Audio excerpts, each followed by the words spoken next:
The One and Only Ivan, pages 126 to 153. Protector. My family, which humans call a troop, was just like any other gorilla family. There were 10 of us. My father, the silverback, my mother and 3 other adult females, a juvenile male called a blackback, and 2 other young gorillas. Tag and I were the babies of the group. We squabbled now and then as families will, but my father knew how to keep us in line with a simple scowl. And for the most part, we were happy to do what we were meant to do, to feed and forage and nap and play. My father was a master at leading us to the ripest fruit for our morning feast and the finest branches for our night nests. He was everything a silverback is meant to be, a guide, a teacher, a protector, and nobody could chest beat like my father. A perfect life. Gorilla babies and elephant babies and human babies are not so different, except that a gorilla gets to spend the day riding on his mother's back like a cowboy on a horse. It's a pretty great system from the baby's point of view. Slowly, carefully, a young gorilla begins to venture farther and farther away from the safety of his mother's arms. He learns the skills he will need as an adult: how to make a nest of branches, weave them tightly or they will fall apart in the middle of the night, how to beat your chest, cup your palms to amplify the sound, how to go vining from tree to tree, don't let go, how to be kind, be strong, and be loyal. Growing up gorilla is just like any other kind of growing up. You make mistakes, you play, you learn, you do it all over again. It was for a while a perfect life. One day, a still day, when the hot air hummed, the humans came. After they captured my sister and me, they put us in a cramped, dark crate that smelled of urine and fear. Somehow, I knew that in order to live, I had to let my old life die. But my sister could not let go of her home. It held her like a vine, stretching across the miles, comforting and strangling. We were still in our crate when she looked at me without seeing, and I knew that the vine had finally snapped. The temporary human. It was Mac who pried open the crate, Mac who bought me, and Mac who raised me like a human baby. I wore diapers, I drank from a bottle, I slept in human beds, sat in human chairs, listened while human words swarmed around me like angry bees. Mac had a wife back then. Helen was quick to laugh, but quick to anger too, especially when I broke something, which was often. Here's what I broke while I lived with Mac and Helen. 1 crib, 46 glasses, 7 lamps, 1 couch, 3 shower curtains, 3 shower curtain rods, 1 blender, 1 TV, 1 radio, 3 toes, my own. I broke the blender when I squeezed 3 tubes of toothpaste and a bottle of glue into it. I broke my toes attempting to swing from a lamp fixture on the ceiling. I broke 46 glasses. Well, it turns out there are many ways to break a glass. Every weekend, Mac and Helen took me in their convertible to a fast food restaurant where they ordered me French fries and a strawberry shake.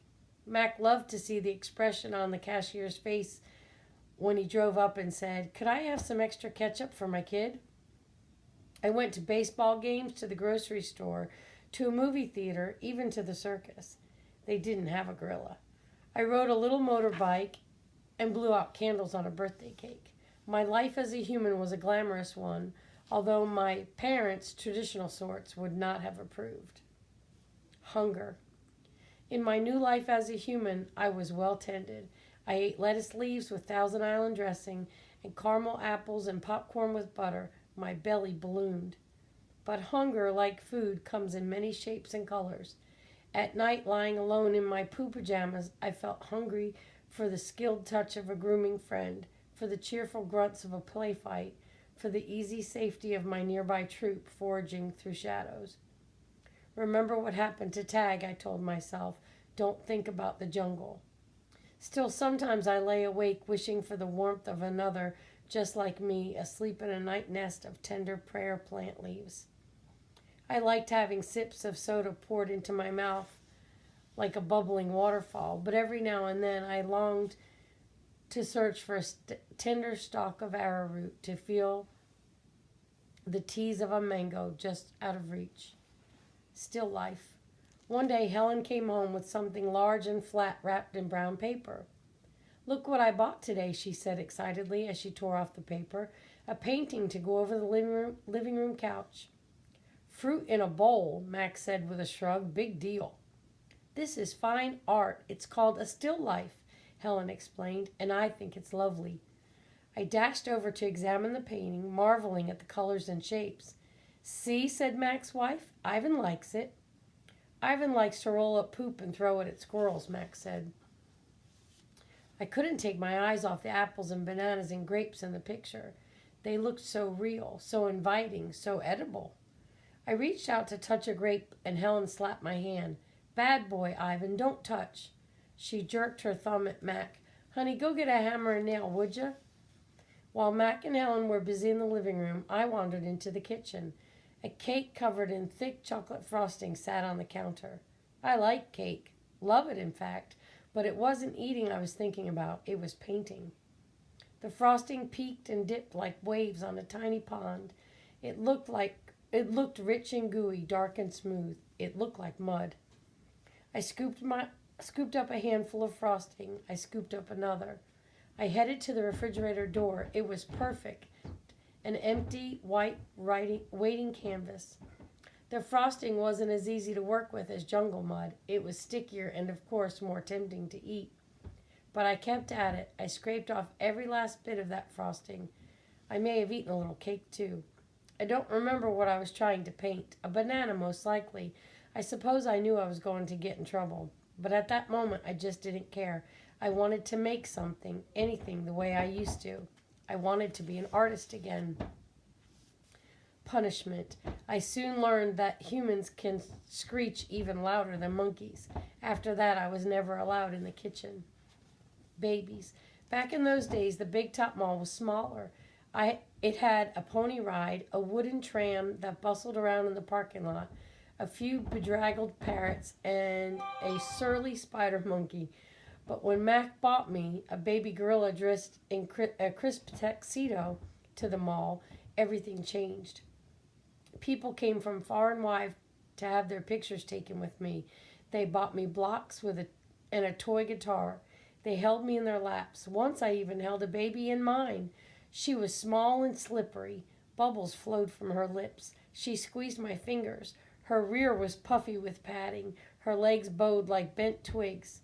I made a face. She made a face. I grunted. She grunted.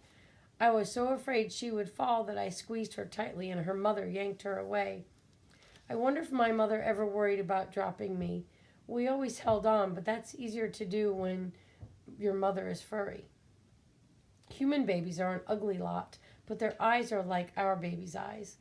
Too big for their faces and for the world. Beds. One day, after many weeks of loud talking, Helen packed a bag and slammed the front door and never came back. I don't know why. I never know the why of humans. That night I slept with Mac in his bed. My old nests were woven of leaves and sticks and shaped like his bathtub, cool green cocoons. Mac's bed, like mine, was flat, hot, without sticks or stars. Still he made a sleeping sound while like the rumble my father used to make when all was well, a sound from deep inside his belly.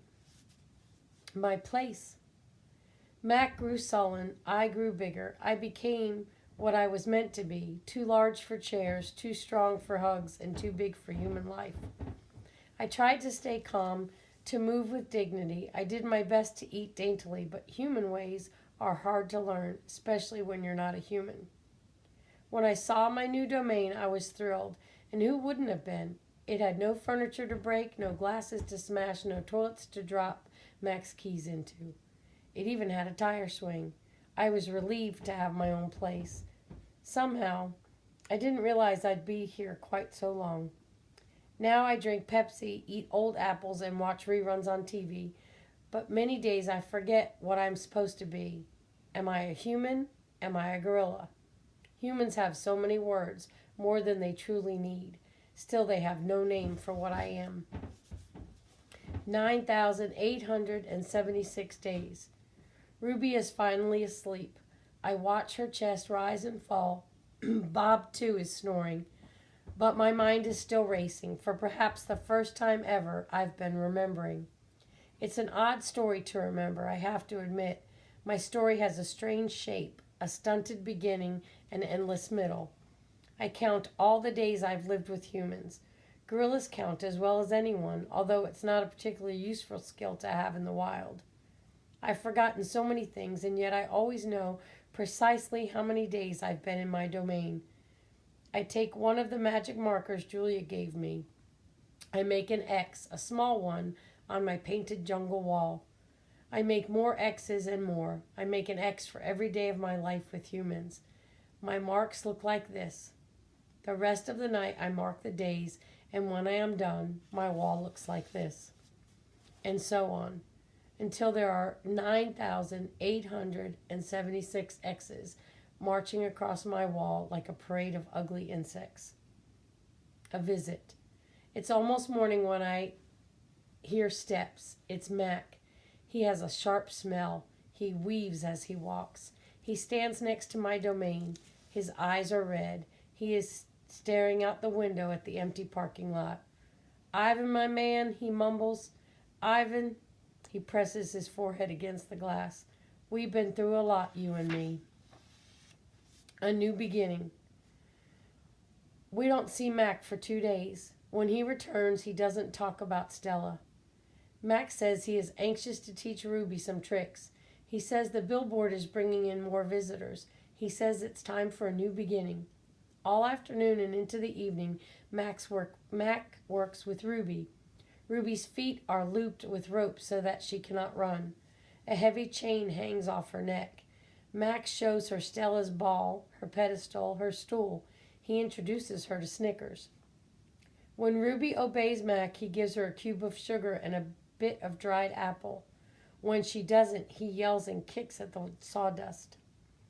When George and Julia arrive, Mac is still training Ruby. Julia sits on a bench and watches them. She draws a little, but mostly she keeps her eyes on Ruby. Bob watches too. He's hiding in the corner of my domain under knot tag. It's raining outside and Bob does not like damp feet. Ruby trudges behind Mac, her head drooping. Endlessly they circle the ring. Sometimes Mac slaps her flank with his hand. Suddenly Ruby jerks to a stop. Mac pulls the chain hard, but Ruby refuses to move. "Come on, Ruby," Mac is almost pleading. "What is your problem?" "She's exhausted," I say to myself. "That's the problem." Mac groans. "Idiot elephant." "Idiot human," Bob mutters. "Walk, Ruby," I say, although I know she's too far away to hear me. "Do what he says." "Walk," Mac commands. "Now." Ruby doesn't walk. She plops her rump on the sawdust floor. "I think maybe she's tired," Julia says. Mac wipes his forehead with the back of his arm. "Yeah, I know, we're all tired." He pushes Ruby with the heel of his boot. She ignores him. George looks over from the food court where he is wiping off tables. "Mac," he yells, "maybe you should call it a day. I'll close up." Mac yanks on Ruby's chain. She's as anchored as a tree trunk.